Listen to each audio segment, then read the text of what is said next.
அனைவருக்கும் வணக்கங்க.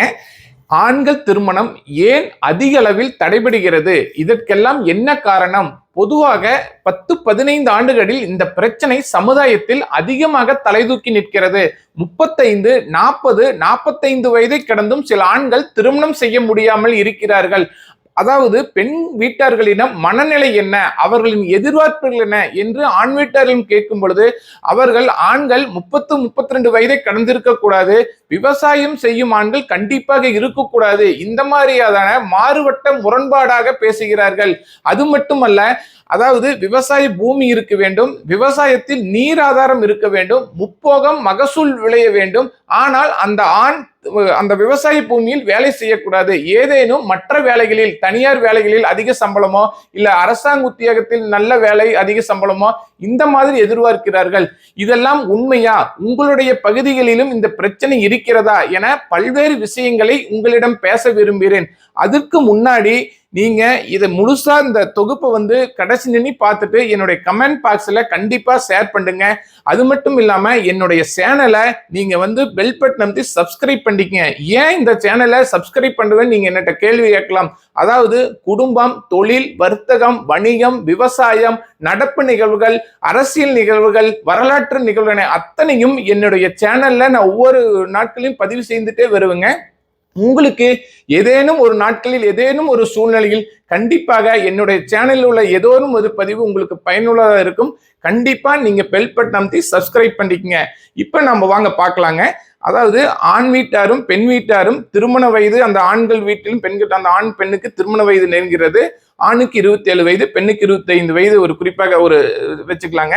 அதாவது சாதகம் பார்க்கறாங்க. குறிப்பாக கொங்கு மண்டல பகுதிகளில் இந்த பிரச்சனை அதிகமா இருக்கு. அதாவது ஜாதகம் பார்ப்பாங்க, கோயில வாக்கு வரம் கேட்பாங்க, அப்புறம் ஆணும் பெண்ணும் பார்த்துட்டு அப்புறம் பெரியவர்கள் முடிவு செஞ்சு திருமண தேதியும் மண்டபம் பேசுவாங்க. இதுதான் அதிகமா நடந்துட்டு இருக்குது. அது உங்களுக்கு தெரியும். மற்ற பகுதியில் இது நடக்குன்னு நம்புறேன். அதை பத்தி ஏதோ உங்களுக்கு இருந்தா கமெண்ட் பாக்ஸ்ல கமெண்ட் பண்ணுங்க. அதாவது ஆண்கள் இங்க ஜாதகத்தை 2 வீட்டாரு சம்மதத்தோட அந்த ஆண்களுக்கு கொடுக்கலாம், இந்த பெண்ணுக்கு கொடுக்கல அப்படின்னு சம்மதம் இது முடிவு பண்ணிருக்காங்க. ஜாதகத்தை ஜோதிடத்துக்கு கொடுத்து பாக்குறாங்க. ஆண் வீட்டாரும் அவங்க ஜோதிடத்துக்கு கொடுத்து பாக்குறாங்க, பெண் வீட்டார் அவங்க ஜோதிடத்துக்கு கொடுத்து பாக்குறாங்க. 2 ஜோதிடரும் சொல்லிடுறாங்க 10-9 வருத்து இருக்குது, நல்லா இருக்குது, அருமையா வாழ்வாங்க, நீங்க திருமணம் செய்து வைங்க, நல்ல வாழ்க்கை அமைய 2 பேருக்கு, எந்த பிரச்சனையும் இல்லைங்க. அடுத்தது என்ன பண்றாங்கன்னா, கோயில்ல அவங்க குலதெய்வத்துல வாக்கு வரம் கேட்பாங்க. 2 கோயிலையும் வாக்கு வரம் கேட்கறாங்க, அதுவும் அமைஞ்சிருது. அது எந்த பிரச்சனை இல்ல. மூன்றாவது ஆண் பெண்கள் பார்க்கணும். ஏன்னா தெரியாத பெண்கள் ஆண்கள் கண்டிப்பா பார்ப்பாங்க. இவங்க பெண்ணுக்கு ஆண் பிடிச்சிருக்கா, ஆணுக்கு பெண்ணு பிடிச்சிருக்குது அப்படின்னு பார்ப்பாங்க. அதாவது ஏதோ ஒரு இடத்துல, அதாவது கோயிலையா உறவினர் வீட்லயோ அதாவது பொதுவான இடத்துல வச்சு பார்ப்பாங்க. அப்பொழுது பாக்குறாங்க ஆணுக்கு பெண்ணு பிடிச்சிருது, பெண்ணுக்கு ஆண் பிடிச்சிருது.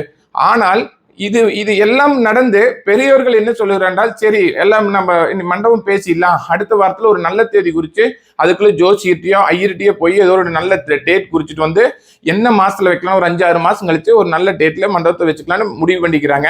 அந்த ஒரு வார காலத்துல அடுத்த வாரம் இதை பண்ணலான்னு முடிவு பண்ணி இருக்கிறாங்க. அந்த ஒரு வார காலத்துல என்ன நடக்குதுன்னா, அதாவது ஏதோ அக்கம் பக்கத்தினோ உறவினர்கள் என்னங்கிறாங்க, அவங்க பெண் வீட்டான தாய் குலத்துல, ஏன் உனக்கெல்லாம் என்ன மண்டையில மூளை இருக்கா, மசாலா இருக்கா, அது ஏதோ ஒரு யாரோ ஒரு வீட்டுக்கு சொல்லி பக்கத்துல ஒரு குறிப்பிட்ட நாள்ல மேரேஜ் பண்ணியிருப்பாங்க அந்த பொண்ணுக்கு. அவங்களுக்கு சொல்லி அவர் ஒண்ணுமே இல்லை, வீட்டுல ரொம்ப சாதாரண குடும்பம், அதாவது புள்ள படிப்பும் இல்லை, புள்ளையும் சுமாரு, அவளை என்ன மாதிரியான இடத்துல கொடுத்துக்கிறா, ஏன் உனக்கு இவ்வளவு அவசரம் அப்படின்னு அந்த தாய் குலத்தை மடைமாட்டி அந்த திருமணத்தையே நிறுத்தி விடார்கள். இது மட்டும் இல்ல, மண்டபம் பேசி பத்திரிகைக்கு அடிக்கிற ஸ்டேஜில் கூட இந்த பிரச்சனை அதாவது கல்யாணம் இன்னும் போயிடுது. அதாவது மக்கள் ஒவ்வொருவனுடைய இந்த அதாவது சொந்த விஷயத்தில், சொந்த நம்ம வீட்டு கல்யாணத்தில் மற்ற உறவினர்களுடைய கேள்விகளையும் பதில்களையும் நம்ம கேட்டோம்னா கண்டிப்பாக இந்த திருமணம் நடைபெறாமல் போகிறது. அதாவது எதிர்பார்ப்பு அதிகமா நம்ம கம்முன்னு இருந்தா கூட மற்றவங்க இந்த எதிர்பார்ப்பு ஏற்படுத்துறாங்க, அதனால இந்த மாதிரி திருமணம் நடந்துருது. இன்னொன்று, ஒரு 35 வயது ஆகிறது, ஒரு ஆண்கள் வீட்டார் கல்யாணம் பார்த்துட்டே இருக்கிறாங்க, பொண்ணு பார்த்துட்டே இருக்கிறாங்க, கல்யாண மண்டபம் எதிர்பார்த்துட்டே இருக்கிறாங்க. ஆனா பொண்ணே கிடைக்கிறது இல்லை. எங்க பார்த்தாலும் எதுன்னா, ஏன்னா பையன் ஒரு டிகிரி முடிச்சுக்கிறா, விவசாயம் செய்யற, பூமி 20 ஏக்கர் இருக்குது, விவசாயம் நல்லா இருக்கு, சொத்து இருக்குது, விவசாயம் செய்யுங்கிற ஒரு காரணத்துக்காக இது பண்ணிடுறாங்க.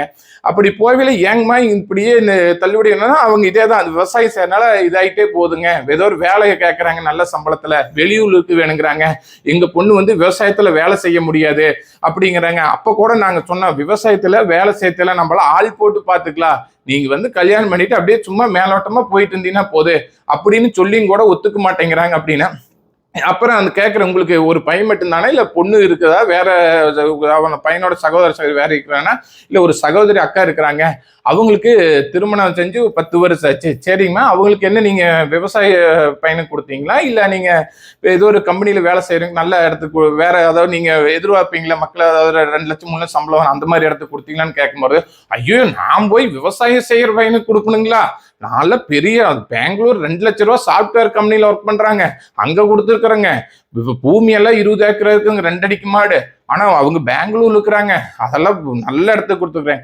அம்மா நீங்க நல்ல இடத்துக்கு கொடுக்குறீங்க, உங்களுக்கு கொடுக்குற அதாவது உங்களுக்கு கொடுக்குற பொண்ணே அதே தானே எதிர்பார்ப்பாங்க. இப்படியே ஒவ்வொருத்தரும் எதிர்பார்த்துட்டு இந்த விவசாயம் செய்யறத நீங்க கேவலமா நினைச்சு பண்டையில ஒவ்வொருத்தரும் இப்படி எதிர்பார்க்கல. பலவேறு ஆண்களுடைய திருமணம் தடைபெட்டி இதனாலேயே 45 வயது கடந்து திருமணமே இல்லாம போயிருது. அதாவது இப்ப இருக்கிற பெற்றோர்கள் என்னன்னா, ஆண்கள் வச்சிருக்கிற பெற்றோர்கள், ஐயோ என் பையனுக்கு ஏதோ ஒரு இடத்துல திருமணம் நடந்தா போகுது, அதாவது எது நகை எதுவும் போராட்டி கூட போச்சாது, ஏதோ எனக்கு கல்யாணம் ஆனா போது இந்த ஒன்னையும் நாங்க பார்த்துட்டு போயிடறோம் அப்படின்னு பல பெற்றோர்கள் குமுறல்களை நம்ம உண்மையிலேயே நேரடியாக பார்க்க முடிகிறது. இது பரவலாக பேசப்பட்டு வருகிறது.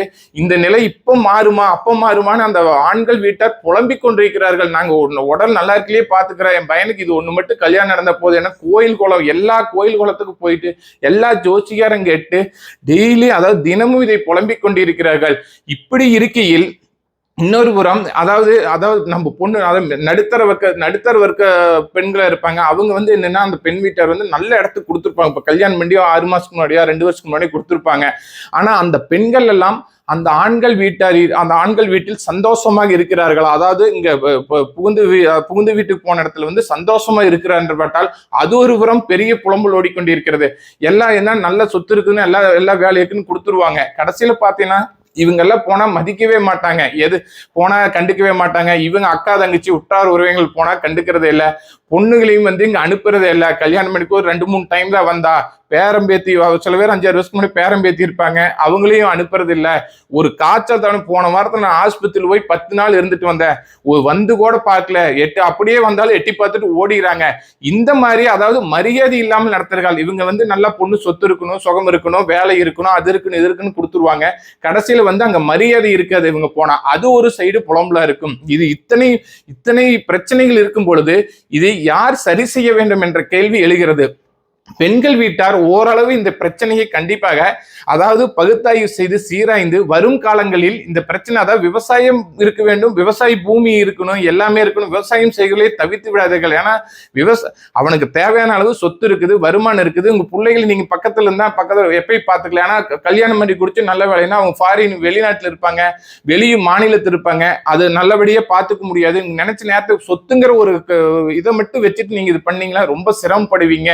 அப்படிங்கிறது உண்மையாலுமே அதுதான். நீங்க கண்டிப்பா பெண்கள் வீட்டார் இதையெல்லாம் இன்று அதாவது எல்லா பெண்கள் வீட்டாரிடம் சொல்ல முடியாது, ஒரு சில பெண்கள் வீட்டார் இன்னும் அந்த கடிபிடியா இருக்கிறாங்க, இப்படித்தான் இருக்கணும் இப்படித்தான் கொடுக்கணும் அப்படின்னு. கண்டிப்பாக இந்த மனநிலை வரும் காலங்களில் மாற வேண்டும் என்று எல்லோரும் எதிர்பார்க்கிறோம். நீங்கள் கண்டிப்பாக இப்ப இருக்கும் பெண்கள் வீட்டார் இந்த விஷயத்தை பார்த்துட்டு மறுபடியும் ஒரு கொஞ்சமாவது சீராய்ந்து பகுத்தாய்வு செய்யுங்கள். அதாவது திருமணம் என்னும் ஆயிரங்கால பயிர், ஆயிரங்காலம் தாண்டியும் பல தலைமுறைகள் இது செழிக்க வேண்டும். ஒரு ஆண் திருமணம் 45 வயது கடந்தும் ஆண் திருமணம் நடைபெறாது விட்டால் அந்த சமுதாயத்தில் அவனுடைய தலைமுறை அதோடு வேறெழுந்து விடும்.